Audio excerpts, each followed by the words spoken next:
Estamos iniciando mais um programa Cidadania e Serviço Público, um programa da Federação das Entidades de Servidores Públicos do Estado de São Paulo, FESPESP. Um programa que conversa com você, servidor público, com você, cidadão, sobre cidadania e serviço público. E hoje vamos ter uma conversa com o Dr. André Augusto Salvador Bezerra, que é juiz de direito em São Paulo e presidente da Associação Juízes para a Democracia. Voltamos já já.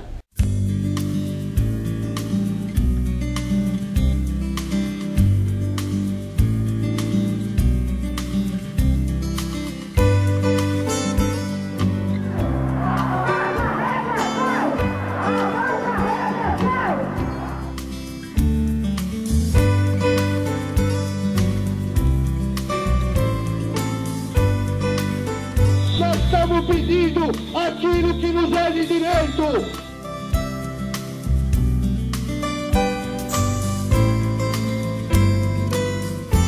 Estamos de volta com o programa Cidadania e Serviço Público, um programa da Federação das Entidades de Servidores Públicos do Estado de São Paulo, FESPESP. Hoje nosso convidado é o Dr. André Augusto Salvador Bezerra. Ele é juiz de direito em São Paulo, doutorando pela Universidade de São Paulo, especialista em Direito Público pela Escola Paulista da Magistratura, aqui de São Paulo, e presidente da AJD, Associação Juízes para a Democracia. Tudo bem, doutor? Tudo bem, obrigado pelo convite, a satisfação está aqui. Para nós é um prazer ter o senhor aqui conosco. Obrigado. Associação Juízes para a Democracia. O que é, como funciona, doutor? Olha, a Associação Juízes para a Democracia é uma entidade, como o próprio nome já está a dizer, formada por juízes de direito em todo o Brasil e que tem por finalidade a efetivação dos direitos humanos previstos na Constituição Federal e nos tratados internacionais que o Brasil subscreveu e a democratização do judiciário. Trata-se de dois fins complementares na medida em que entendemos que a efetivação dos direitos humanos tem como um dos seus muitos pressupostos a democratização do poder judiciário. É uma entidade, como eu disse, formada há mais de 20 anos, foi criada aqui em São Paulo por juízes paulistas que, logo após a Constituição Federal de 1988, alguns anos após, e era aquele contexto de início do processo de redemocratização do Brasil. E os juízes naquela época que formaram a AJD já tinham a consciência de que a democracia é uma construção permanente. A Constituição de 88 não era uma vitória definitiva da democracia. E por ser uma construção permanente, necessita de luta permanente. E esse foi o objetivo desses juízes de São Paulo, né, que formaram essa entidade que, ao contrário de outras entidades e magistrados que existem nos estados da federação, que existem em todo o Brasil, não tem fins corporativistas, né? Lógico, essas entidades, esses fins são respeitáveis, são interessantes, são válidos, né? Questão salarial, questão de condições de trabalho, são fins importantes. Mas essa não é a finalidade da AJD. A finalidade da AJD, como eu disse, é a democratização, a luta pela democratização da justiça, do judiciário e os direitos humanos serem aplicados no Brasil. O senhor falou da Constituição de 88, que logo depois é que foi formada a AJD. Uma Constituição hoje bastante remendada, né, doutor? Para bem, para melhor em alguns momentos e em vários momentos para coisas piores, especialmente na área do serviço público. Como eu disse, daí a AJD, a construção, a democracia com uma luta permanente. E a democracia, na verdade, luta permanente é um campo de lutas, né? Vários interesses brigando, né, em torno de um sistema político democrático. De fato, a Constituição ela foi bastante remendada, isso é complicado, principalmente quando algum desses remendos serviram para a aplicação de políticas de governo e não políticas de Estado, né?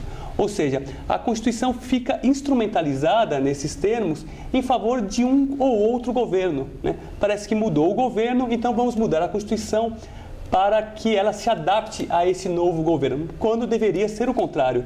É o governo que tem que se adaptar à Constituição. Exatamente.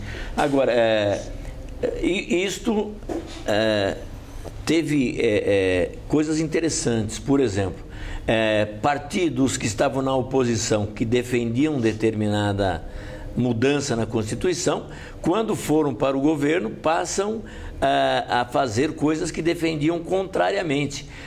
E aí a gente percebe que nós estamos vivendo um momento, me parece, gostaria que o senhor falasse sobre isso, doutor, que os partidos são iguais. Nós não temos um partido de situação de oposição, a não ser estar no governo ou não estar no governo. O que o senhor acha disso? Sem dúvida, sem dúvida. É interessante isso. E isso é bastante interessante nesse momento que vivemos hoje. Vou até sair um pouquinho da questão da reforma constitucional e vou para o dia a dia, né? Temos hoje, no estado de São Paulo e no Brasil, governos capitaneados por partidos políticos que têm uma história de luta em torno dos direitos civis, em torno dos direitos humanos, né? São dois partidos políticos que hoje brigam pela hegemonia, mas partidos de história, mas que, diante, por exemplo, de manifestações de rua, tem se comportado como aqueles partidos que apoiavam a ditadura, né? Por exemplo, tivemos aí casos de deputados, de parlamentares com história na luta pelos direitos humanos, defendendo a promulgação de uma lei antiterrorismo, que na verdade é uma lei, se aprovada fosse, que reprimiria a manifestação, o direito de se manifestar. Isso é uma coisa bastante interessante, infelizmente. Viraria uma lei ditatorial, na verdade. Sim, uma nova lei de segurança nacional, né? Pensávamos que nós estávamos livres dela e, de repente, basta uma mobilização maior da população para o fantasma dessa lei voltar. É um caso bastante emblemático. Nessas manifestações de rua, democráticas, realmente manifestações onde vem a vontade realmente daquele do povo, daquele que vota, na verdade, tem também, e isso a gente ouve muito falar também, e a população às vezes contra, daqueles quebra-quebras, daquelas coisas que não é uma simples manifestação, mas é uma destruição de coisas tanto públicas quanto privadas. Como é que faríamos nisso? Olha, ninguém defende esse tipo de quebra-quebra, é evidente. Isso é uma conduta antidemocrática, uma conduta privada de particulares, mas uma conduta antidemocrática. Agora, é importante lembrar que hoje em dia está se pautando basicamente essa conduta de uma minoria, essa conduta antidemocrática de uma minoria. Quando, na verdade, quem mais, entre aspas, vandalizou nas manifestações foi o Estado.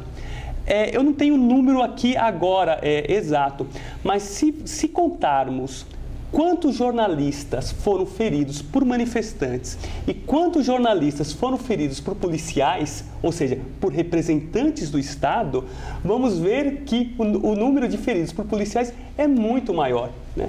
Aí a gente pergunta, quem é o vândalo nessa história toda?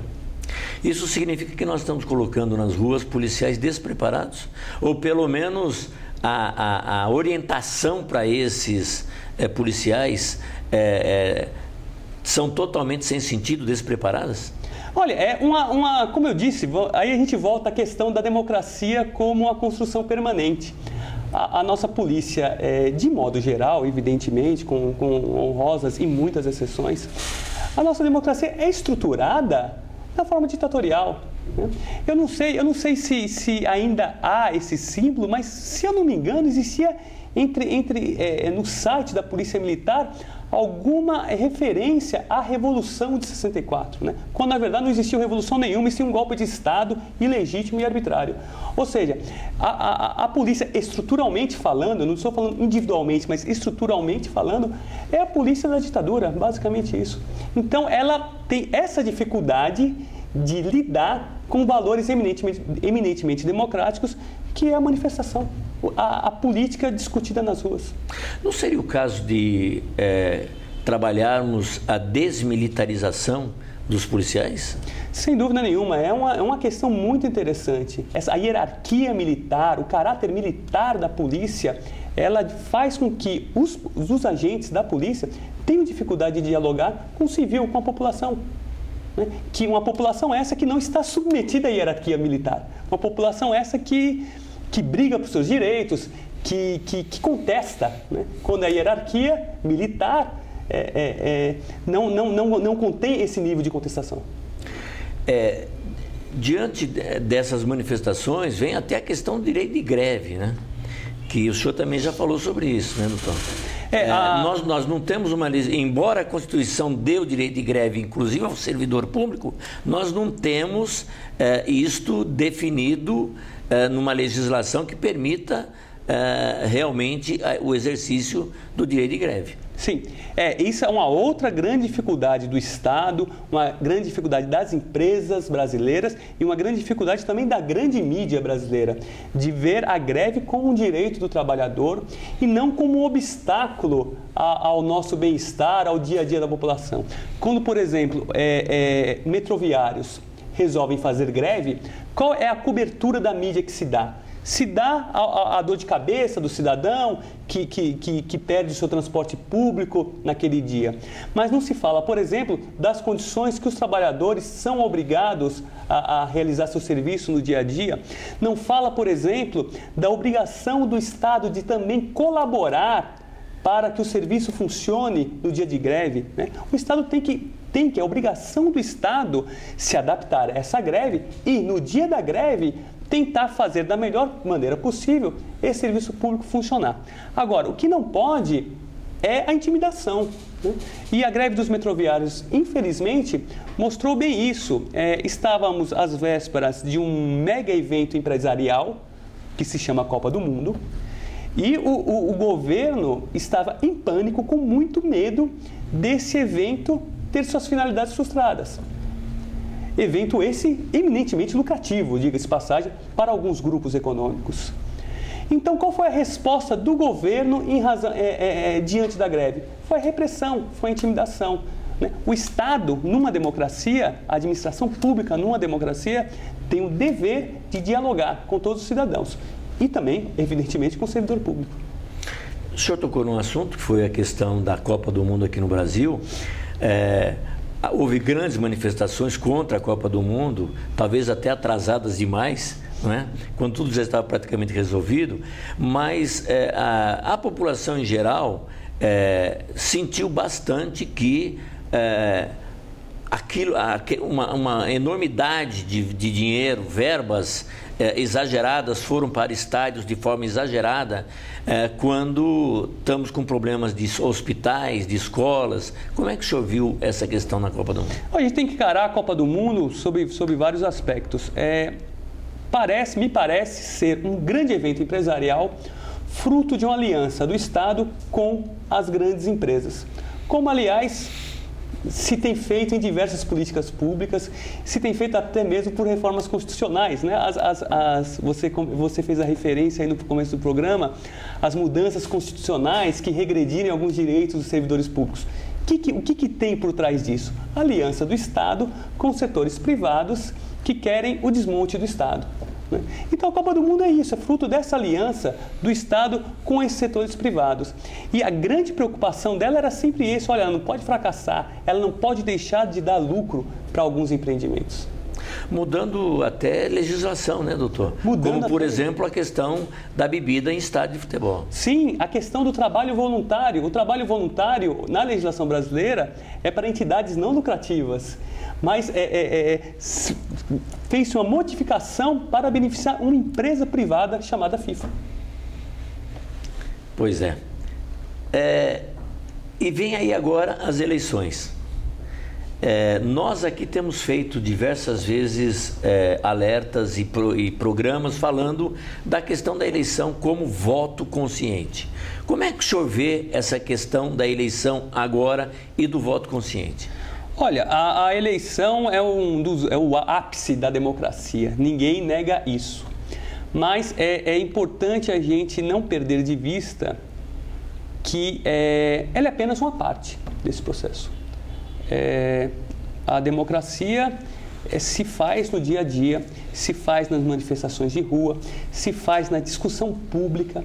Essa discussão pública é essencial para que a gente saiba quem são os candidatos, para que a gente investigue, né, os candidatos, e para que isso não seja apenas uma pauta da grande mídia. A sociedade toda brasileira tem que discutir esses candidatos.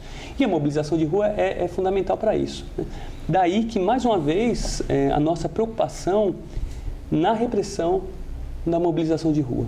O que a gente não quer, o nosso grande temor, é que a política seja tirada do lugar dela, que é a rua, o espaço público, né? A rua é o espaço público por excelência, para que ela seja jogada para o interior dos tribunais, as portas fechadas dos tribunais. É isso que se deu, por exemplo, na greve dos metroviários, é isso que está ocorrendo na prisão de alguns manifestantes. Ou seja, tudo isso, no final das contas, influi na eleição. Por quê? Porque tira a discussão. A presidenta mandou um decreto, está trabalhando um decreto, pelo menos, tentando organizar essas forças de manifestações de rua. Como é que o senhor vê isso? Olha, que organização é essa, né? É um grande temor. Organizar de acordo com os moldes da segurança pública, ou seja, como se o manifestante, por ser um manifestante apenas, fosse uma pessoa fora da lei, que precise estar regulamentado por todos os lados. Acho que a questão não é essa. A questão é um direito de você ir para a rua, reivindicar alguma coisa, seja o que for essa coisa, certa ou errada, discordando ou concordando com ela. Então, esses movimentos do governo são sempre preocupantes. São manifestações que então não deveriam estar sob as asas do governo. Exatamente. São manifestações populares. Não é? Exatamente. A autonomia privada do indivíduo de se manifestar, de se reunir com outras pessoas que pensam de forma semelhante, para que demande algum direito seu. Nós temos discutido muito aqui, como nós falamos das eleições agora e da eleição do voto consciente, que o cidadão, ele pensa muito em quem ele vai eleger para presidente, quem ele vai eleger para governador, quem ele vai eleger para prefeito, mas ele esquece a importância de um Congresso, do Senado, da Assembleia, da Câmara Federal, da Assembleia Legislativa, da Câmara de Vereadores. Aí é que nós temos uma preocupação, né, doutor? Como encaminhar o voto consciente aí? O cidadão saber em quem ele votou e acompanhar o eleito.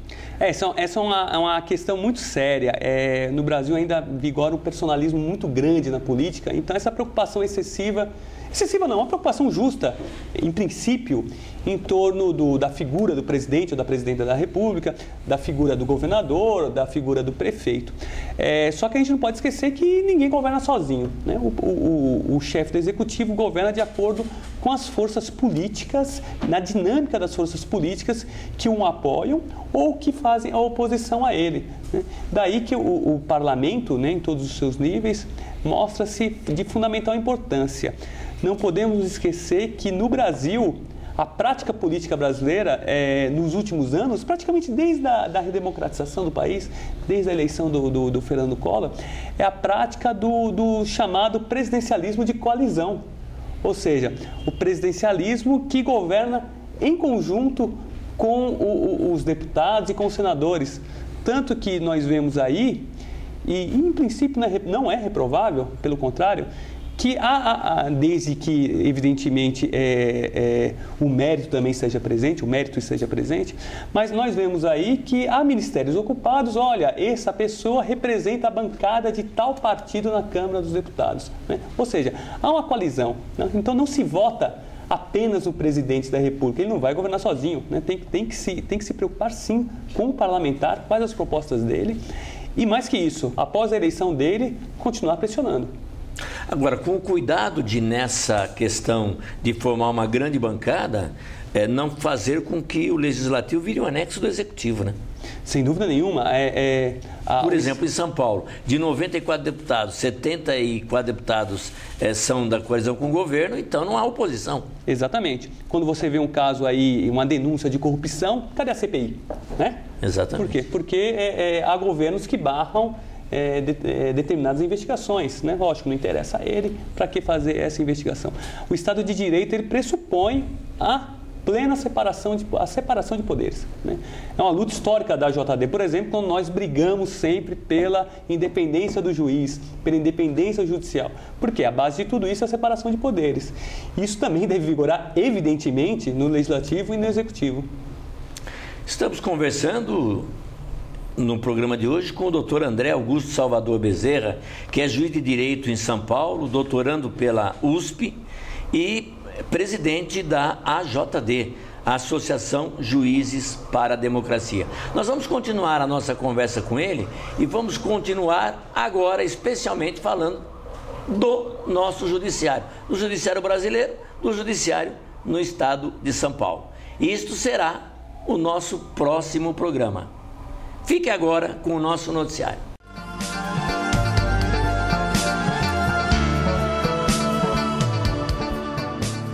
E agora as principais notícias que interessam a você, servidor público. A Comissão de Finanças, Orçamento e Participação da Assembleia Legislativa do Estado de São Paulo retoma nesta semana a realização de audiências públicas cujo objetivo é discutir a Lei de Diretrizes Orçamentárias e a Lei Orçamentária Anual para o ano de 2015 com a população. Estas audiências ocorrem há 10 anos e têm tido grande participação do funcionalismo com suas principais demandas, tais como o cumprimento da database, mais recursos para o IANSP, melhores condições de trabalho e a contratação de novos concursados, além de outros itens. Nesta semana serão realizadas 3 audiências. Na próxima terça-feira, dia 5 de agosto, será no Centro Cultural Matarazzo, às 10 horas da manhã, na cidade de Presidente Prudente. Na quarta, dia 6, e na quinta, dia 7, serão realizadas às 10 horas da manhã, respectivamente, audiências públicas nas câmaras municipais de Araçatuba e de São José do Rio Preto. A Lei Orçamentária Anual 2015 está em debate por meio de audiência eletrônica até o próximo dia 31 de agosto. E você pode e deve participar clicando no link que vai aparecer aí na sua tela, que é o www.planejamento.sp.gov.br/LOA2015/. Por força de lei aprovada pela Assembleia Legislativa do Estado de São Paulo, a Delegacia Geral de Polícia Civil editou no último mês portaria determinando que nos casos de registro de desaparecimento de criança, adolescente ou de pessoas com deficiência física, mental ou sensorial, qualquer que seja a idade, a unidade policial civil deverá providenciar imediata comunicação à Polícia Federal, aos portos, aeroportos, terminais rodoviários, ferroviárias, Polícia Rodoviária e companhias de transporte intermunicipais, interestaduais e internacionais existentes, ou que operem em sua respectiva circunscrição policial, fornecendo-lhes todos os dados necessários à identificação do desaparecido. A decisão acompanha as diretrizes preconizadas na Política Estadual de Busca de Pessoas Desaparecidas, institucionalizada pela Lei Estadual 15.292 de 2014. É uma iniciativa que tem como objetivo a procura e a localização de todos aqueles que, por qualquer circunstância anormal, tenham seu paradeiro considerado desconhecido, encontrando-se em local incerto e não sabido. Segundo dados da Delegacia Geral de Polícia Civil, cerca de 11 pessoas desaparecem por dia no estado de São Paulo, o que dá um número próximo a 4.000 desaparecimentos por ano. A Confederação Nacional dos Servidores Públicos, a CNSP, prepara entre os dias 20 e 23 de agosto seu encontro nacional. O evento acontecerá na cidade de Salvador, capital da Bahia, e trará a discussão de importantes temas do funcionalismo. No evento também será realizada a eleição para o triênio 2015-2017 da diretoria executiva da CNSP.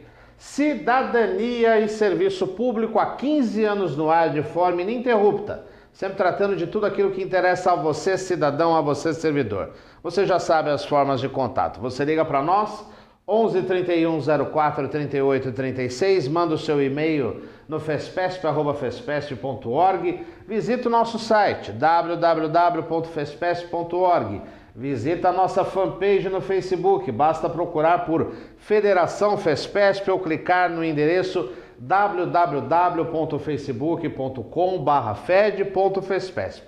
E agora, convido a você a acompanhar todos os nossos programas no canal do YouTube da Fespesp. É só procurar TV Fespesp ou Federação Fespesp, que certamente você vai encontrar, ou no endereço bit.ly/TV Fespesp. E você também já sabe, você acompanha o programa Cidadania e Serviço Público no site da TV aberta em tempo real e depois sempre arquivado no nosso site. E aí você acompanha da forma que quiser, quando quiser, como quiser, em qualquer lugar do mundo. Uma boa semana e até o próximo programa.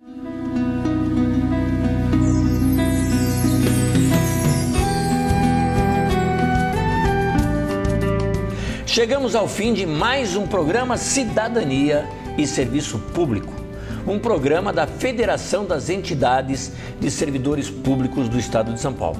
Um programa que discute com você, cidadão, com você, servidor público, cidadania e serviço público.